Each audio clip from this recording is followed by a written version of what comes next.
We're gonna work on this bike here a little tonight. I'm looking at all these lights and it doesn't appear like these front two are hooked up. I don't think these little guys are hooked up. This here is a antenna. We're wondering if there's maybe a flag on there, but here's the other end of that coax. Looks like maybe something is hooked up here. These are probably turn signals. There's a tail light there. But we got a new repop battery. This one actually vents out these caps. It's charged up, ready to go. I did temporarily put a fuse in it because I don't know if this bike has a fuse or what. But we're gonna start flipping switches and see what happens. Oh, we had a light there for a second. You know what these lights So stand this for? light must be like high beam or something? Nothing. Does the horn work? Oh yeah, it started. Oh God!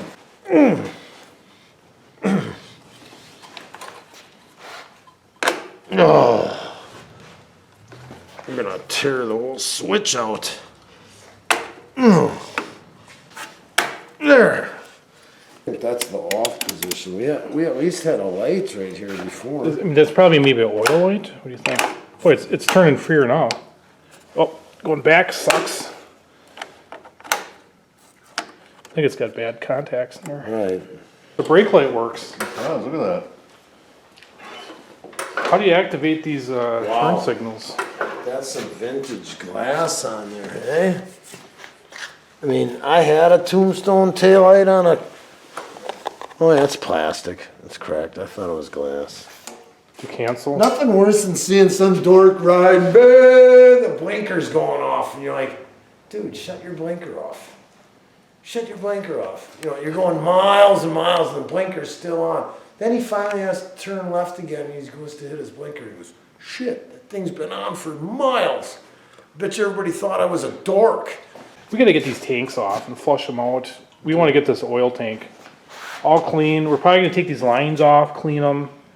We'll take this nut off and lift this dash off and see what we gotta just, you know, this has gotta be fixed. 442, look at that. It's on the screw end, isn't it? I changed the numbers a second ago. Let's see if I can. We should have sloshed it around the tank more. We're just trying to see if we can get that mineral spirits through the crankcase, but I think that oil pump was stopping it.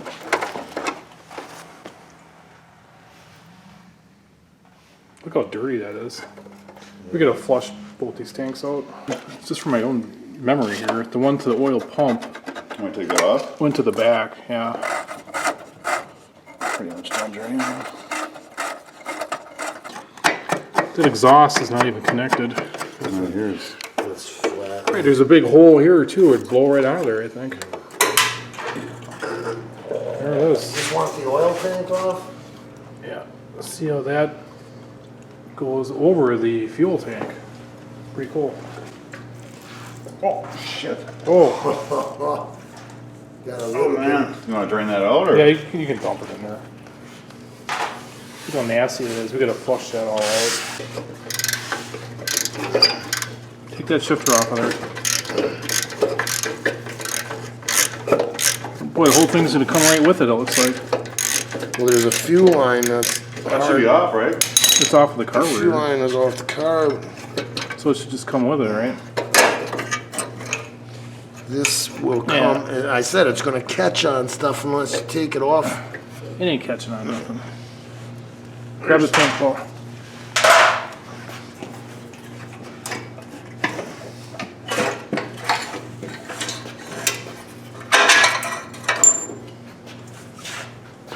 What a goofy. Because Like a pregnant gas tank. It's having a little baby.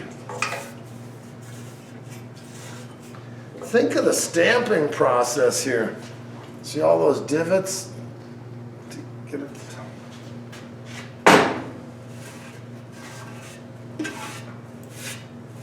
that's quite a piece, actually.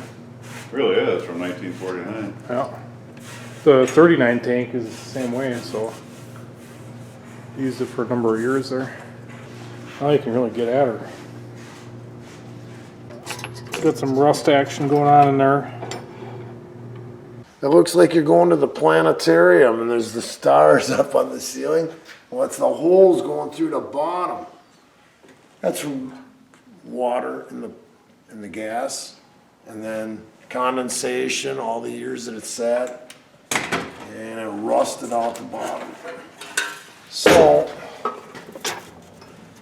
we can end up, cleaning it up, and you can warm it up, and then we'll drop brazing on it, or even solder, just to just to stop the holes. And they got that liner you can put in the inside. They made a whole lot of these 45s. A lot of them went into the military. And they were the least expensive size you could buy. Everybody liked the big full dresser, and you looked like the king of the road with all that gaudy stuff on it. So when a guy would have a smaller bike, if he put these big pipes on it and luggage racks and crash bars and made the bike look bigger, the guys would make their bike look like a more expensive bike, and then they'd attract more girls probably.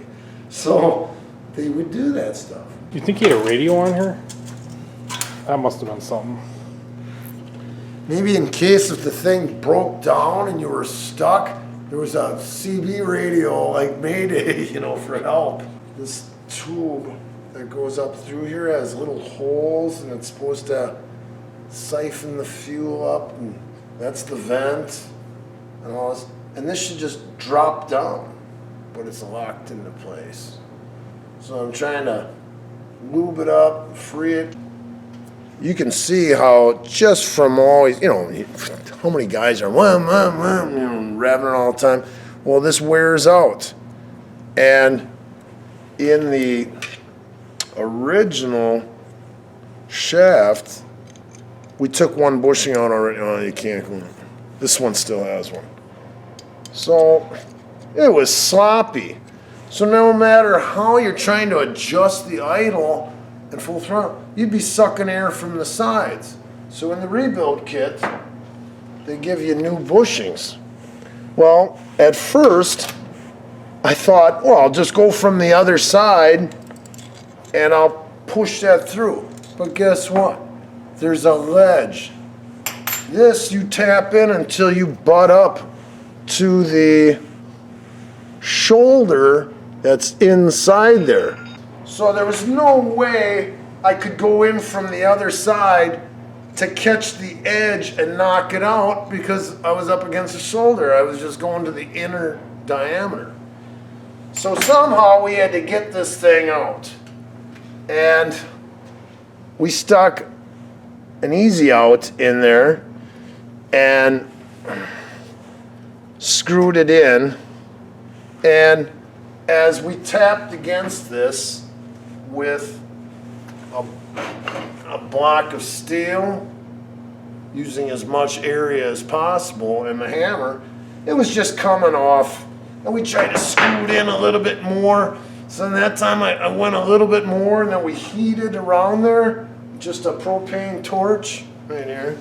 Just a small one, just warmed it up a little bit, gave it a couple taps, and poof, she came out. So we're gonna do the other side, and then tap these in, and that'll at least tighten this up a little bit. You would have to get a whole new shaft to get it to be like brand new. I'm pushing as I'm turning. Don't go too much with that.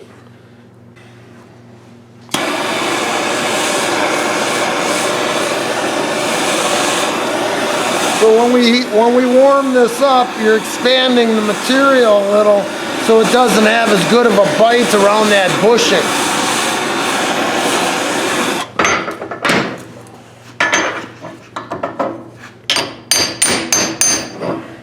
Oh, got it a little bit.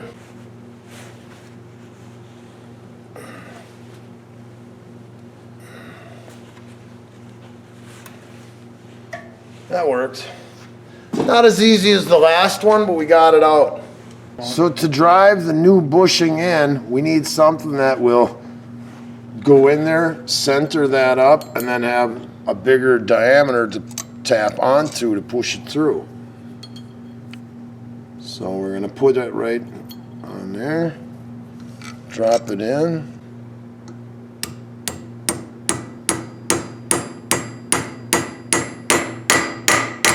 It definitely goes in a lot easier than they come out. So before, this used to flop around, but now when we just stuck that in there, the shaft didn't really turn. But with the leverage of this, and then you got a twist throttle, and it comes into here, and you tighten up on the cable coming through, you got plenty of leverage to do this. But before I put the throttle blade in there, and you got to get it centered up, I wanted to make sure that it's still turned, or else we're going to have to remount the bushing or whatever. But it works nice. The transition slot is just exposed. I will open that so they can see it.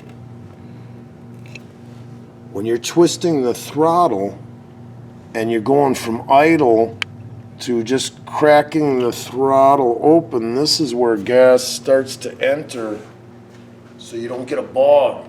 You just crack the throttle open a little bit. That's where fuel starts to come in. After that point, and you go like that, then you'll see the tube back there. That's the emulsion tube where the fuel comes from up, the supply of fuel here ends up just being picked up by high-speed air, and it just starts rushing into the engine. Well, this is the front, so it'd be going this way. Temporary gas IV. We put new plug wires on it, and that was a disaster. This top is actually soldered onto this coil. Probably going to get a new coil for it. Got a little starting fluid. No, it wasn't like that, that's for sure.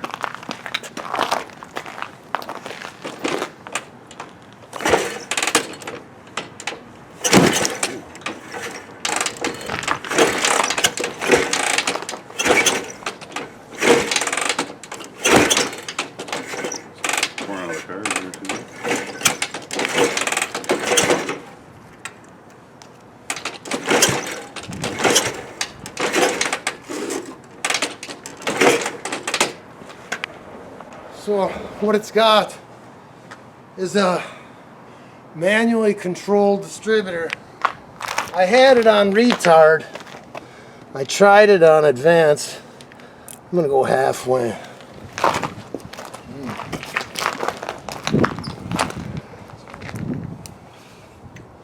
I'll leave it closed.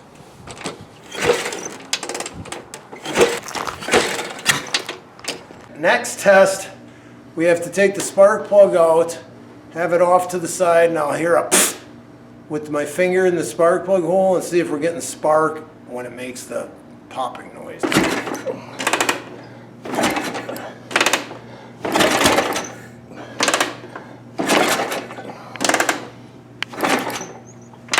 Getting plenty of spark, but I didn't even get a puff. We just got flames out the carburetor. I didn't even get... I'm not getting a puff out of my finger yet. Throttle's wide open. Is the choke open? It is now. All right. 0.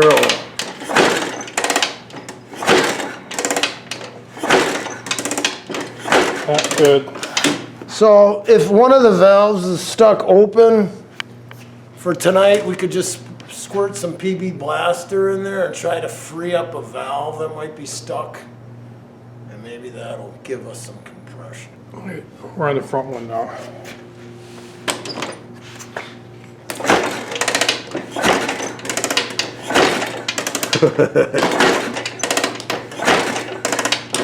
Well, at least there's something. We should be getting 100 at least. Well, 60 is ridiculous. You can't squeeze gas hard enough to fire it off. So you can see where the valve is. This is just like a Briggs & Stratton. Here's a push rod that, a valve's gonna be seating here, and then there's one right here, and the exhaust goes. Really poor breathing. You know, you got a flathead like a Briggs, and the air's got to take all these corners, not for high performance, but these were just durable work vehicles back in the day. Everything about this bike has been extremely difficult to work on. We keep hitting our legs on these pipes. I wanted to rip them pipes off the first day we got it here. Wanted all this stuff off. Put the crash bars, all that crap, but he wants to leave it alone. Well, we just want to get it running, and then the owner can decide what he wants to do with it. You can see the intake valve moving in there. I'm gonna squirt some jipe back there. Now we're gonna, now we're gonna rotate it. Kicker. Oh yeah, It's just staying there. You gotta save that. Look at it. Look at all this thing's gotta take a breath of air to go down there, and then the exhaust has to come back. That's funny. So there was no contact. The valve guide is froze to the valve stem. And we gotta get lubrication in there and start loosening it. so we can't get that valve freed up. Got it to rotate, but Somehow the guide is so tight that the valve can't even go up and down in it. I'll probably end the video here. We'll see what the owner wants to do with this and go from there.